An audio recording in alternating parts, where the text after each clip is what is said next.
श्रीगुरुभ्यो नमः। ओं नमो ब्रह्मादिभ्यो ब्रह्मविद्यासम्प्रदायकर्तृभ्यो वंशर्षिभ्यो महद्भ्यो नमो गुरुभ्यः। ओं पंचाशत्वर्णरूपेण या व्याप्तमिदं जगत् शब्दब्रह्ममयीं वाणीं भजेतां परदेवतां। श्रीचक्रबिन्दुनिलयां रहोयागसमर्चितां श्रीविद्यादेवतां वन्दे श्रीमत्त्रिपुरसुन्दरीम्। अब्धिकन्यासमाश्लिष्टम् अर्धिलोकजनाश्रयं सर्वविघ्नहरं वन्दे सिद्धिलक्ष्मीगणेश्वरं। उपोद्घातनलो मूडो श्लोकं। वर्णितं श्रीपुरं चापि महाविभवविस्तरं श्रीमत्पञ्चदशाक्षर्या महिमा वर्णितस्तथा। మీకే కొద్దిగా కేర్ఫుల్గా శ్రద్ధగా ఉంటే మీకే ఇందులో చాలా మటుకు అర్థమైపోయి ఉండాలి ఇప్పటికి. వర్ణితం శ్రీపురం అంటే శ్రీపురం గురించి వర్ణించారు. అంటే శ్రీపురం చ అపి అంటే శ్రీపురం గురించి కూడా వర్ణించారు. ఎటువంటి శ్రీపురము? మహావిభవ విస్తరం, మహావైభవం కలిగినటువంటిది, విస్తారమైనటువంటిది. ఆ శ్రీపురం గురించి వర్ణించారు. శ్రీపురం అన్న శ్రీనగరం అన్న ఒకటే. అంతేకాకుండా శ్రీమత్ పంచదశాక్షర్యా మహిమా వర్ణిత తథా, పంచదశాక్షరి యొక్క మహిమతో సహితంగా అది కూడా చెప్పబడింది. ఇది సంక్షిప్తార్థం. దీనికి భాష్యం. నిరుపపదస్య పురశబ్దస్య ప్రవృత్తి నిమిత్త భూత ధర్మాణం పౌష్కల్యాద్దేవ్యాః పురమేవ ముఖ్యం పురపదవాచ్యం. కేవలం పురము అనేటువంటి శబ్దానికి అర్థాలు చాలా ఉంటాయి. ఇక్కడ పురము అనేటువంటి శబ్దానికి దేవీపురం అనేటువంటి అర్థాన్ని మాత్రం ముఖ్యంగా గ్రహించాలి. దేవీపురం అంటే ఇక్కడ మన డాక్టర్ ప్రహ్లాద్ శాస్త్రి గారు కట్టించిన దేవీపురం కాదు, శ్రీపురము విశ్వకర్మ నిర్మితం. లేదా ఎవరికైనా కన్ఫ్యూజన్ ఉంటుంది కదా. ఇది విశ్వకర్మ మయుడు ఇద్దరు ఎన్ని పురాలు నిర్మించారు? విశ్వకర్మ మయుడు శ్రీపురాల్ని నిర్మించారు. ఎన్ని నిర్మించారు? 16 పురాలు నిర్మించారని లలితోపాఖ్యానంలో చెప్పుకున్నాం. 16 పురాలు విశ్వకర్మని మయుడిని ఇద్దరిని పిలిచి, 9 పురాలేమో భూమి మీద, 7 పురాలేమో సప్త సముద్రాల్లోనూ. ఈ వివరణ అంతా కూడా చెప్పుకున్నాం అక్కడ లలితా ఉపాఖ్యానంలో. ఎప్పుడు అమ్మవారు ఆవిర్భవించిన తర్వాత, యుద్ధం అయిపోయిన తర్వాత ఇది జరిగింది. సరే, యుద్ధానికి ముందా తర్వాత అనేది అప్రస్తుతం. కానీ 16 పురాలు నిర్మింపబడ్డాయి. ఆ 16 పురాలు విశ్వకర్మ మరియు మయుడు. మయుడెవరు? రాక్షస శిల్పి, దానవ శిల్పి. విశ్వకర్మ దేవశిల్పి. ఇద్దరికీ భాగం కల్పించారు అందులో. సో ముఖ్యంగా గ్రహించాల్సినటువంటిది దేవీపురం అనేటువంటి అర్థాన్ని. శ్రీపురం అంటే పురానికి ఎన్నో అర్థాలు ఉన్నాయి, కానీ అమ్మవారి యొక్క పురానికే ఇక్కడ పురం అనేటువంటి శబ్దాన్ని గ్రహించండి అని చెప్పటం. పూజ్యమైనటువంటి వాటికి పేరుకి ముందుగా శ్రీ అనేటువంటిది శబ్దం ఉపయోగించాలి. అది శాస్త్ర నియమం. ఆ నియమం ప్రకారం పుర అనేటువంటి శబ్దానికి ముందుగా శ్రీ శబ్దం అనేటువంటిది ఉపయోగించబడింది. నిరుపపదస్య పురశబ్దస్య ప్రవృత్తి నిమిత్త భూత ధర్మాణం పౌష్కల్యాద్ అంటే పుష్కలంగా ఉన్నటువంటి, దేవ్యాః పురమేవ ముఖ్యం. పుష్కలంగా అంటే చాలా పురములు. పురం అనేటువంటి శబ్దానికి చాలా అర్థములు ఉన్నప్పటికీ దేవ్యాః పురమేవ ముఖ్యం పురపదవాచ్యం. దేవి యొక్క పురమే ముఖ్యమైనటువంటిది. దాన్నే పురం అనేటువంటి పదానికి అర్థంగా తీసుకోవాలి. ఇది భాష్యంలో చెప్పి తర్వాత అభియుక్తానాం నామ అంటే గౌరవ సూచకంగా గౌరవించవలసినటువంటి, అది వస్తువు కావచ్చు లేదా వ్యక్తి కావచ్చు. ఇప్పుడు శైలము అని అంటే కొండ. మరి అన్ని శైలాలని మనం శ్రీశైలం అంటంలా. శ్రీ అనే పదం ఎందుకు చేర్చాము? సాక్షాత్ అక్కడ శివుడు, భ్రమరాంబికాదేవి కొలువై ఉన్నారు కాబట్టి, వెలిసి ఉన్నారు కాబట్టి అది శ్రీశైలమైంది. సో అందుకని అభియుక్తానాం నామ శ్రీపదపూర్వం ప్రయుంజీతే. గౌరవించవలసినటువంటి వాటికి, అది వ్యక్తి కావచ్చు లేదా ఇతరమైనటువంటిది కావచ్చు, గౌరవింపబడవలసినటువంటి వాటికి శ్రీ అనేటువంటి దాన్ని పదానికి ముందు చేరుస్తాము. త్రివచనాత్ శ్రీకారపూర్వకం ఇహ ప్రయుక్తం. ఇటువంటి శ్రీపురాలు 3 ఉన్నాయి. ఏది? అత్యుత్తమ స్థాయిలో గౌరవింపదగినటువంటి పురములు 3. అక్కడ శ్రీపురములు అనేటువంటి 3 అని తీసుకోవాలి. తచ్చ రుద్రయామళే అనంతకోటి బ్రహ్మాండ కోటీనాం బహిః ఊర్ధ్వత ఇత్యాదిన 25 ప్రాకారైః పంచవింశతి అంటే 25, పంచవింశతి ప్రాకారై అంటే 25 ప్రాకారములతో, అనంత యోజన విస్తృతై అనంత యోజనములు కలిగినటువంటి విస్తారం కలిగినటువంటి పరివేష్టితత్వేన వర్ణితం ఏకం. సో ఒకటి ఎక్కడ వర్ణించబడింది, 3 శ్రీపురములు ఉన్నాయి, అందులో ఒకటి రుద్రయామలంలో వర్ణించబడినటువంటిది. అనంతకోటి బ్రహ్మాండాలకి వెలుపల ఊర్ధ్వభాగంలో అనంత యోజన విస్తారం కలిగి 25 ప్రాకారములతో చుట్టబడినటువంటి, అంటే 25 ప్రాకారములతోటి ఉన్నటువంటి, 25 ప్రాకారములు అంటే చుట్టు గోడలు అనుకోవచ్చు, 25 ప్రాకారాలతో ఉన్నటువంటి పురం ఒకటి. ఇది ఒక శ్రీపురం. ఈ శ్రీపురం యొక్క వర్ణన ఎక్కడొస్తుంది? సో అది ఒక శ్రీపురం, అనంత విస్తీర్ణం కలిగినటువంటిది, 25 ప్రాకారాలు. ఇక్కడ 25 శబ్దాలతో గ్రహించవలసింది ఏంటి, ఎవరైనా చెప్పండి. 25 ప్రాకారాలు, దీని అర్థం ఎవరైనా చెప్పండి నాకు. ఈశ్వరుని కూడా పక్కన పెడితే 25, ఈశ్వరుని కలుపుకుంటే 26. ఈ 25 తత్వాలు ఎక్కడున్నాయమ్మా? మానవ దేహమే, ఈ విశ్వమంతా 25 తత్వాలతోటే ఉంది. హిరణ్యగర్భుడు, సాక్షాత్ హిరణ్యగర్భుడు కూడా చైతన్యము ఉంటేనే నడుస్తున్నాడు, చైతన్యం ఉంటేనే క్రియాశీలం అవుతున్నాడు. సో 25 తత్వాలతో ఉన్నటువంటి శ్రీపురం ఏది? మానవ దేహమే. హిరణ్యగర్భుడు ఎలాగో అవ్యక్త స్వరూపుడు, మనకు కనపడరు, ఉపాసన చేస్తే కానీ కనపడరు. సో ఇది మీ దేహ వర్ణనే అని తీసుకోండి. సో ఇదొక శ్రీపురం. మేరోహు ఉపరి తత్సమాన యోగక్షేమం సంక్షిప్తం లలితాస్తవరత్నే భగవతా దుర్వాససా దేశికేంద్రేణ వర్ణితం అపరం. దీనితోటి సమానమైనటువంటిది ఇంకొకటి ఉంది. అది ఎక్కడంటే మేరు పర్వత శిఖరంలో ఉంది. దేవర్షి అయినటువంటి భగవంతుడు మరియు గురువు అయినటువంటి దుర్వాసో మహర్షి లలితాస్తవరత్నంలో వర్ణించారు. ఇది 2వ శ్రీపురం. చాలా కాలం వరకు కూడా మేబీ అంటిల్ రీసెంట్లీ, ఒక మేబీ 20-30 సంవత్సరాల క్రితం వరకు కూడా అందరూ అనుకునేటువంటిది మేరు పర్వతం ఒక కొండ. మేరు పర్వతం ఎక్కడంటే, మేరు పర్వతం ఉన్న కైలాస పర్వతం ఉన్న ఒకటే, మానస సరోవరం దగ్గర ఉన్నటువంటిది. ఆ మేరు పర్వత శిఖరం మీద ఈ మధ్యకాలంలో మీకు యూట్యూబ్లో కూడా చాలా దొరుకుతున్నాయి. ఇది మానవ నిర్మితమైనటువంటి ఒక పిరమిడ్ లాంటి స్ట్రక్చరు. దాని ఫోటోలు భిన్నమైనటువంటి కోణాల్లో పరిశీలించితే మనము నిత్యము పూజ చేసేటువంటి మేరు ప్రస్థారానికి సమానంగానే ఉంటుంది. అంటే మనం పూజ చేసేటువంటి మేరు ప్రస్థారము ఆ మేరు శిఖరము మీద ఉన్నటువంటి శ్రీపురానికి చిన్న వర్షన్. ఏ విధంగా అయితే అయోధ్య వెళ్ళి బాలరాముడి యొక్క చిన్న విగ్రహం, ఒక 3 అంగుళాలు 4 అంగుళాలు 5 అంగుళాలు విగ్రహం తెచ్చిపెట్టి ఇంట్లో పూజ చేసుకుంటామా, అలాంటిది మేరు శిఖరం మీద ఉన్నటువంటి శ్రీపురానికి ఇది మినియేచర్ వర్షన్. సో ఇది 2వ శ్రీపురము. దీని యొక్క వర్ణన, లేదా ఈవెన్ మీకు మొట్టమొదటి చెప్పినటువంటి 25 ప్రాకారాలతో ఉన్నటువంటి శ్రీపురం యొక్క వర్ణన అంతా కూడా ఆర్యాద్విశతి అని చెప్పి ఒకటి ఉంది, దుర్వాస మహర్షి విరచితము. ఆర్యాద్విశతి సంస్కృతంలో ఉంది. దాని యొక్క వివరణ ఈ 25 ప్రాకారాలు, తెలుగులో మీరందరూ మణిద్వీపం వర్ణన అని చదువుతూ ఉంటారు, పాడుకుంటూ ఉంటారు కదా, అదే అక్కడ ఆర్యాద్విశతి, ఆర్యా ఛందస్సులో రాయబడినటువంటి. ద్విశతి అంటే 200 శ్లోకాలతో ఉన్నటువంటిది, దుర్వాస మహర్షి విరచితం. సో ఈ విధంగా 2 శ్రీపురాల గురించి చెప్పుకున్నాము. 3వది చెప్తున్నారు ఇప్పుడు. క్షీరసముద్ర మధ్యే తృతీయమితి తు విద్యారత్న భాష్యకారాః. క్షీరసముద్రంలో మధ్యలో, క్షీరసముద్రం మధ్యలో 3వ శ్రీపురం ఉన్నది అని విద్యారత్న భాష్యకారులు వర్ణించారు. ఈ 3 విధములైనటువంటి శ్రీపుర వైభవములు అధిక శబ్దములతో వర్ణించారు అనేటువంటిది తాత్పర్యం. మహావిభవ విషయకః శబ్దరాశి అత్ర ఇతి తు వర్ణనక్రియాయా విశేషణం. అంటే చాలా విస్తారంగా అద్భుతంగా వర్ణించారు అనేటువంటిది ఇక్కడ విశేషణం. శ్రీబీజయుక్త యా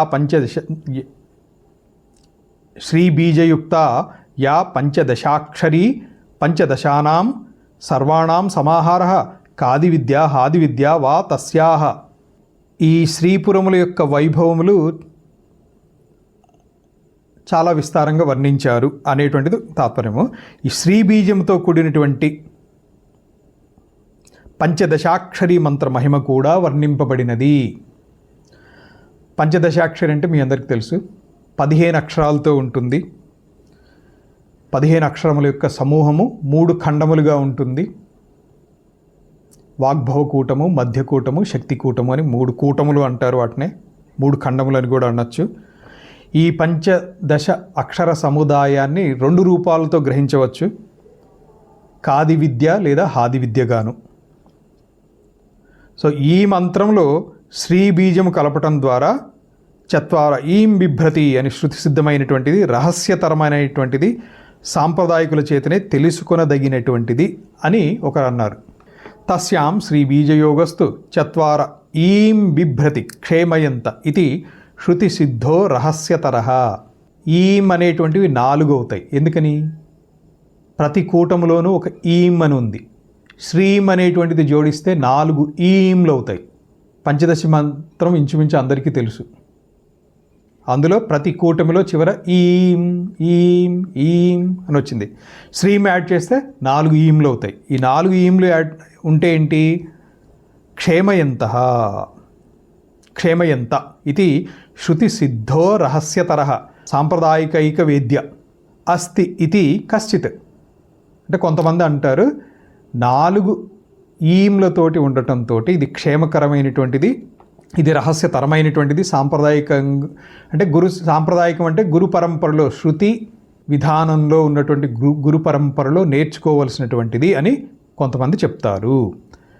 తత్తంత్రేషు క్వాపి అదర్శనాత్ ప్రామాణిక నా మన్యంతే.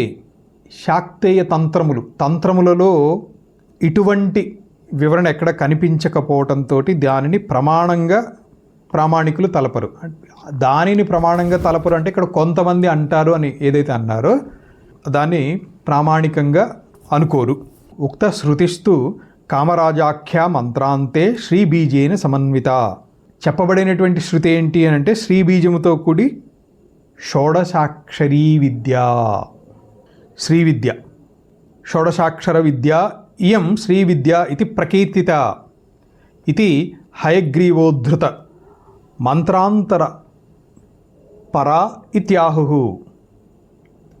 తేన శ్రీశబ్దః శోభాదిపరః వక్ష్యమాణ వ్యాడికోశేన బహుఅర్థత్వ అవగమాత్.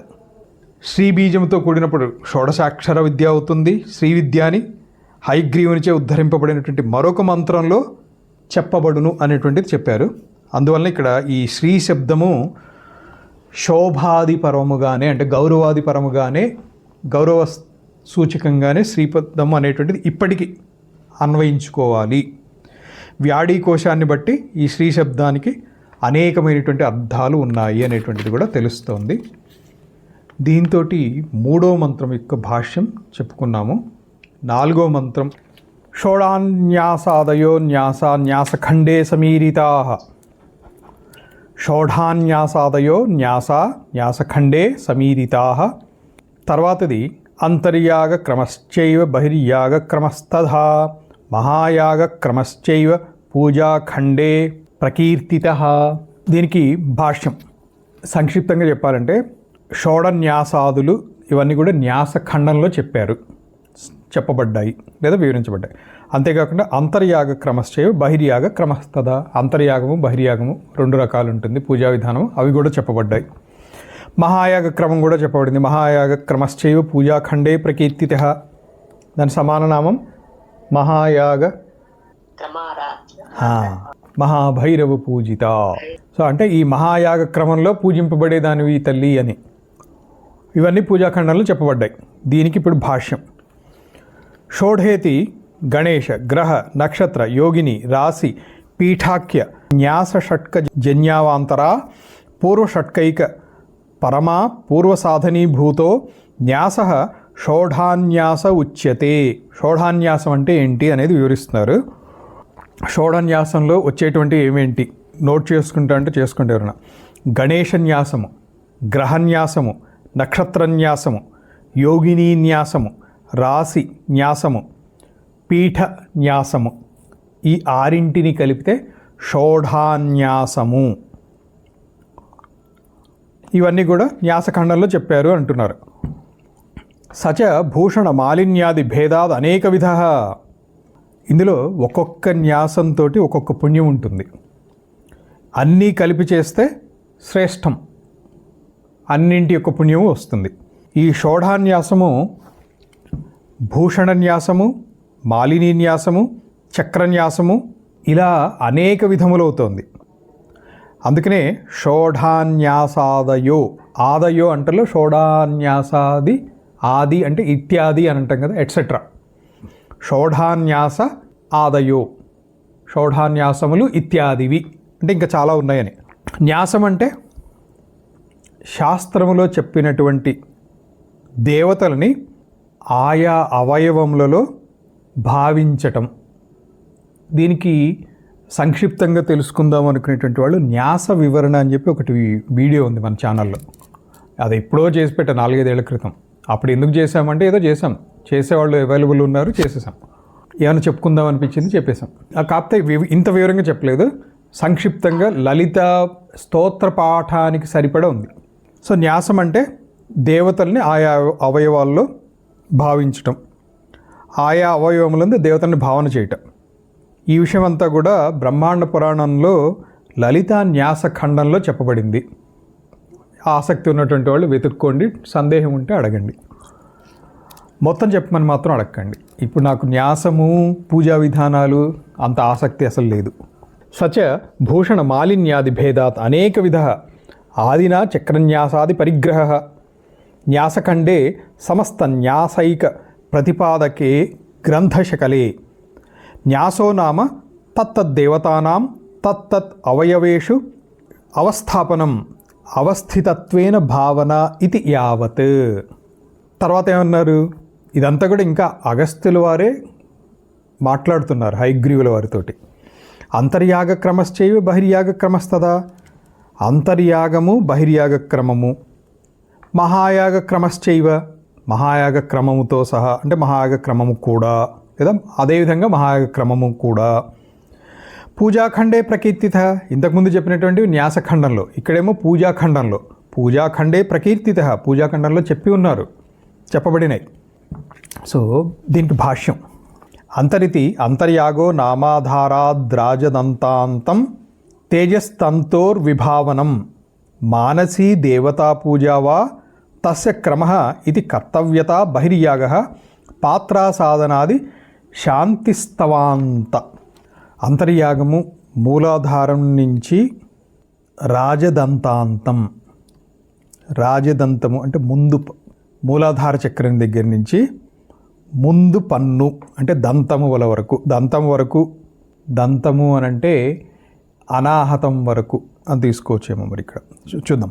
దంతం వరకు గల శరీరమందు దారము వలె తేజస్సు సంచరించినట్లు భావించుట, లేదా దేవతకు మానస పూజ చేయుట అంటే కుండలిని యోగము.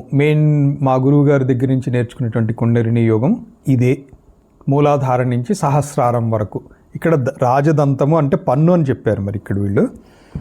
సో దంతం వరకు అన్నారు. దంతం వరకు అని అంటే మీకు ఆజ్ఞాచక్రం వరకు తీసుకుంటే షట్చక్రోపరి సంస్థిత అనేది సరిపోతుంది అక్కడ. సో మూలాధారం నుంచి ఆజ్ఞాచక్రం వరకు. కానీ నిజం చెప్పాలంటే సహస్రారం దాకా వెళ్తాము. సహస్రారం దగ్గరికి వచ్చేటప్పటికి ఏమవుతుందంటే ఆజ్ఞాచక్రానికి సహస్రారానికి ఒక రైట్ యాంగిల్ గీస్తే ఎక్కడైతే ఈ రెండు కలుస్తాయో అది బ్రహ్మరంధ్ర స్థానం, అక్కడి వరకు ఉంటుంది. మూలాధారం నుంచి సుషుమ్నా నాడి మార్గం ద్వారా కుండలిని శక్తి ఒక మెరుపు తీగలాగా, బిసతంతు తనీయసి అనేటువంటి నామం ఇక్కడ. తామర తూడుని విరిచి కొద్దిగా లాగితే తూడు ఎంత సన్నగా ఉంటుంది, తూడులో నుంచి అది దారాల్లాగా పోగుల్లాగా సన్నగా ఉంటాయి కదా, అలా మూలాధారం నుంచి బ్రహ్మరంధ్రం దాకా ఉండేటువంటిది. సో దీన్ని కుండలిని శక్తి ఈ విధంగా సంచరిస్తోంది అనేటువంటి భావన చేయటం ఏదైతే ఉందో దీన్నే మానస పూజ, కుండలిని యోగం మేము నేర్చుకున్నటువంటిది ఇదే. బహిర్యాగము పాత్రాసాధనం మొదలుకొని శాంతిస్తవం వరకు కలిగినటువంటి కర్మకాండ, దీన్ని బహిర్యాగము అంటారు. అంటే యంత్రము, యంత్రం అంటే ఇక్కడ మనం శ్రీయంత్రం అంటాము, లేదా ప్రస్తారము, భూప్రస్తారము లేదా మేరు ప్రస్తారము లేదా కైలాస ప్రస్తారము, వీటిల్లో ఏదైనా ఒకటి కావచ్చు, దాన్ని యంత్రం అంటాం. లేదా విగ్రహము, యంత్రము, విగ్రహము ఇత్యాది, లేదా చిత్రపటం, వీటిల్లో దేనైనా ఒకదాన్ని సూచించబడినటువంటి వస్తువులతోటి పూజ చేసేటువంటి దాన్ని బహిర్యాగము అంటాం. పాత్రాసాధనం అంటే పూజలో ఉపయోగించేటువంటి గిన్నెలు లేదా కలశములు అంటాం కదా, కలశములు, పాత్రలు ఇత్యాది పాత్రలన్నీ ఉంటాయి కదా, ఆ పాత్రలని వాటి స్థానంలో మంత్రపూర్వకంగా స్థాపించటము మహాయాగం. తర్వాత మహాయాగం అంటే భాష్యం చెప్పి దానికి వివరణ ఇస్తాను. పాత్రా సాధనాది శాంతి స్తవాంత కర్మసమూహ స ఏవ అష్టకాది ఘటితో మహాయాగ ఏతే చ అపి అస్మాభిః వరివస్యా ప్రకాశే పూజా ప్రకరణ ఏవ నిరూపిత. వరివస్యా ప్రకాశే, వరివస్యా రహస్యము అనేటువంటిది శాక్తేయ ప్రస్థానత్రయంలో 3 ఉన్నాయని చెప్పాను. ఎవరికన్నా గుర్తున్నాయా? ప్రస్థానత్రయము, శాంకర భాష్యపరంగా ప్రస్థానత్రయం అంటే, అద్వైతపరంగా ప్రస్థానత్రయం అంటే దశ ఉపనిషత్తులు, భగవద్గీత, బ్రహ్మసూత్రములు. వీటిని 3 ప్రస్థానత్రయము అంటాం. మరి శాక్తేయ అద్వైతంలో ప్రస్థానత్రయం అంటే చెప్పాను.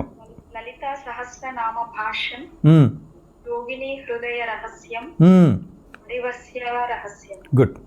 సో ఆ 3 శాక్తేయ ప్రస్థానత్రయం అంటాం.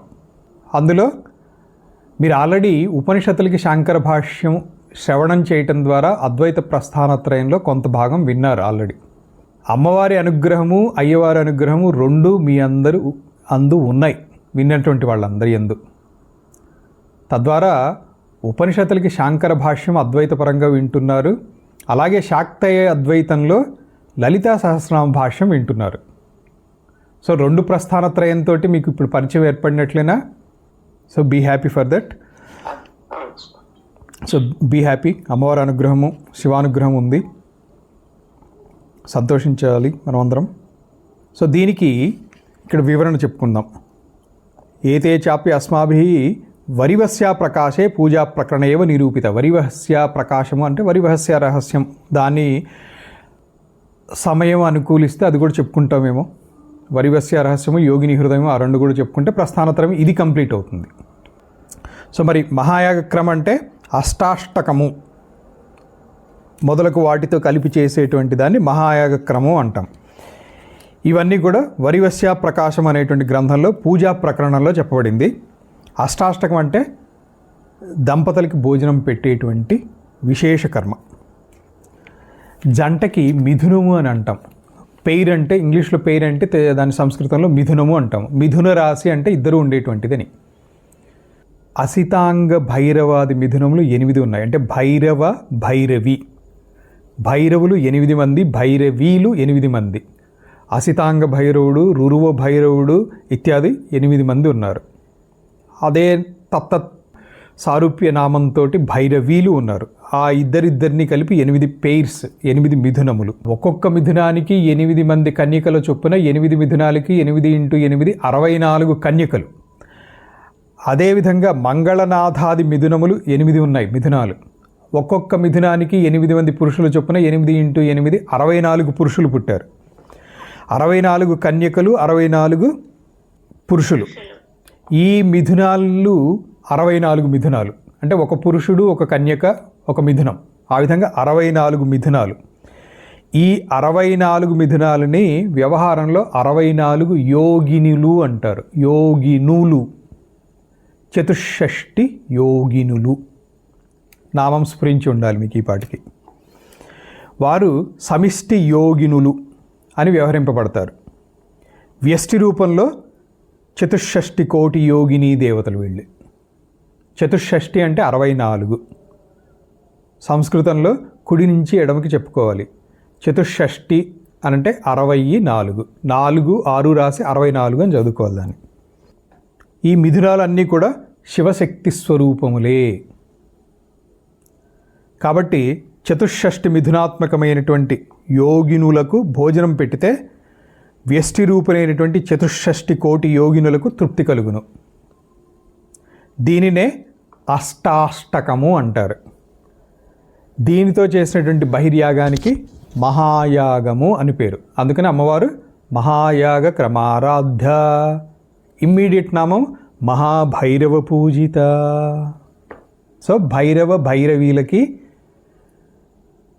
వాళ్ళకి ఉద్భవించినటువంటి కన్యకలకి, ఆ కన్యకలకి సమానమైనటువంటి పురుషులతోటి మంగళనాథనాదాది మిథునాల నుంచి ఉద్భవించినటువంటి పురుషులతోటి ఏర్పడినటువంటి ఈ మిథునాలకి చతుషష్ఠి యోగినులు అని పేరు. వీళ్ళనే వ్యష్టిలో చతుషష్ఠి కోటి యోగినులు అంటారు. సో ఈ విధంగా చేసేటువంటి ఇదంతా తెలుసుకొని ఆ 64 యోగినులకు భోజన తర్పణాది ఇత్యాది అన్నీ చేయటం ఏదైతే ఉందో అది బహిర్యాగము.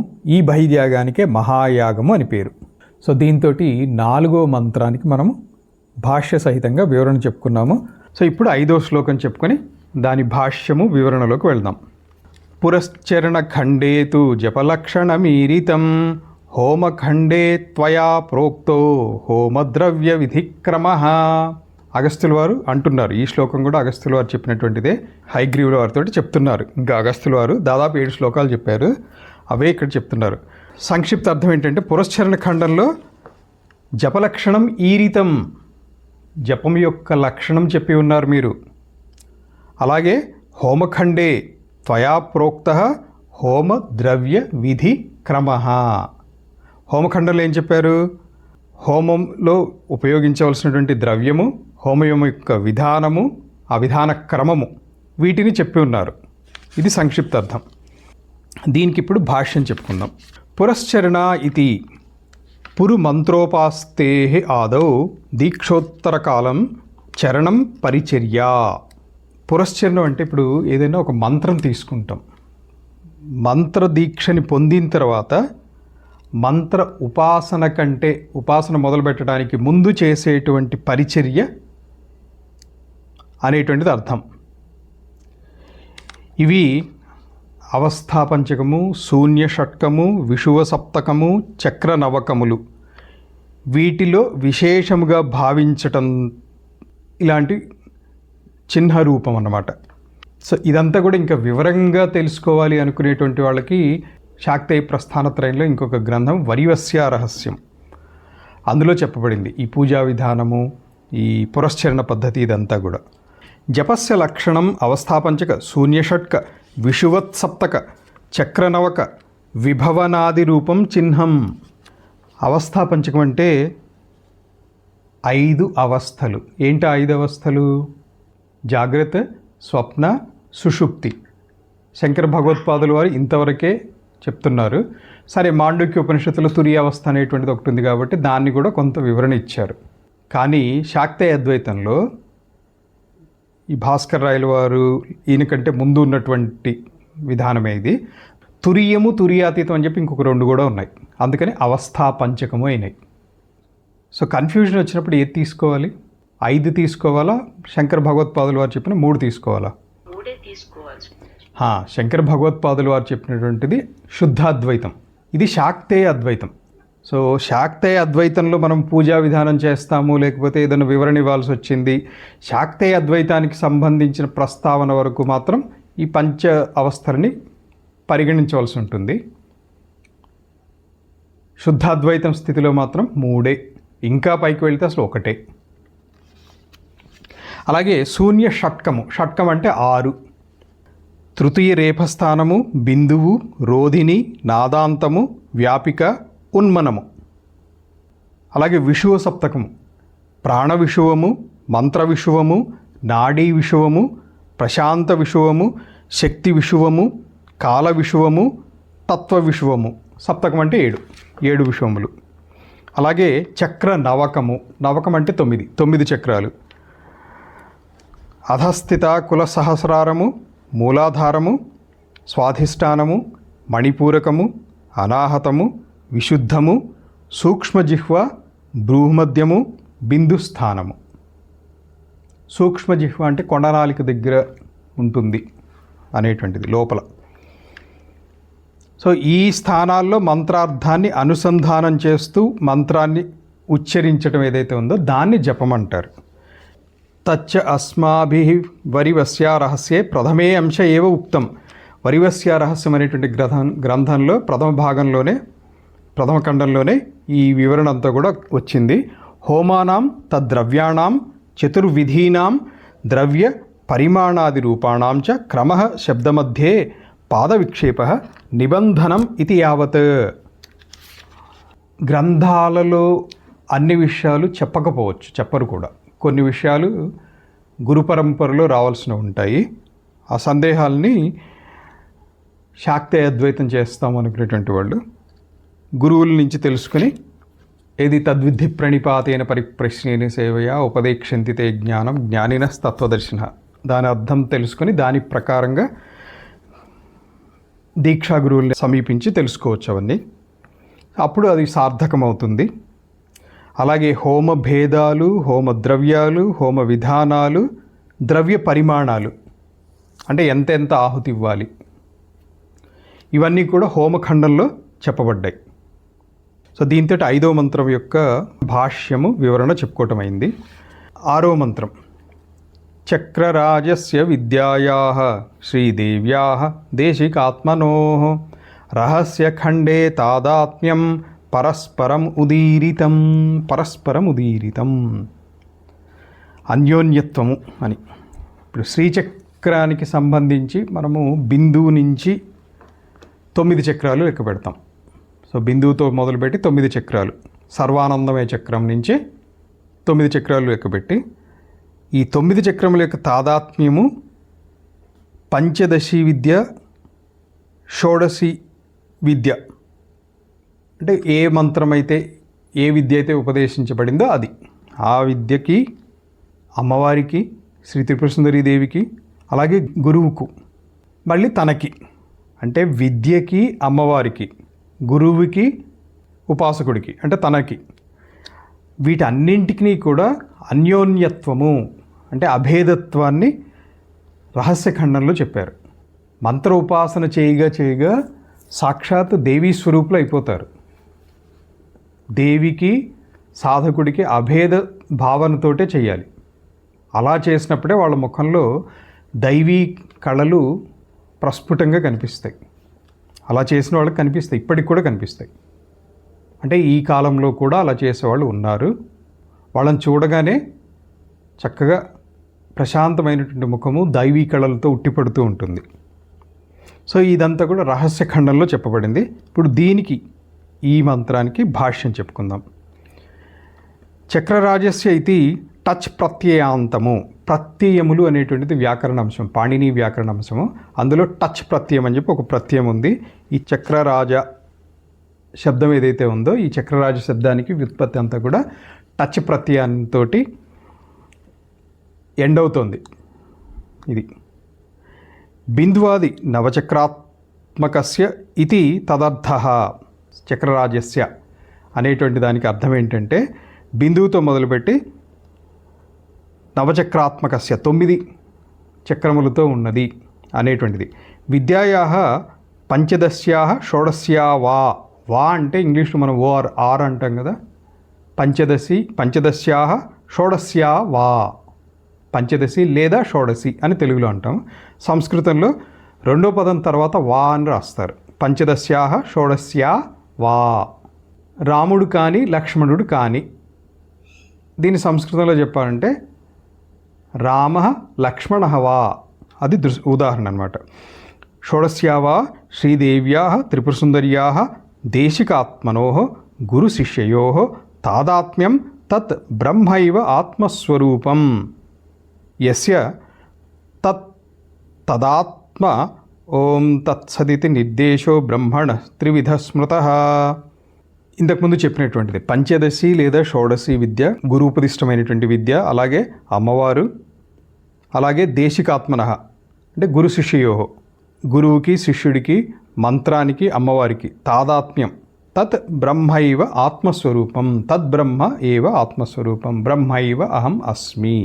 యస్య తదాత్మ ఓం తత్సదితి నిర్దేశో బ్రహ్మణ త్రివిధ స్మృతః బ్రాహ్మణాస్తేన వేదాశ్చ, ఇదంతా వస్తుంది అక్కడ.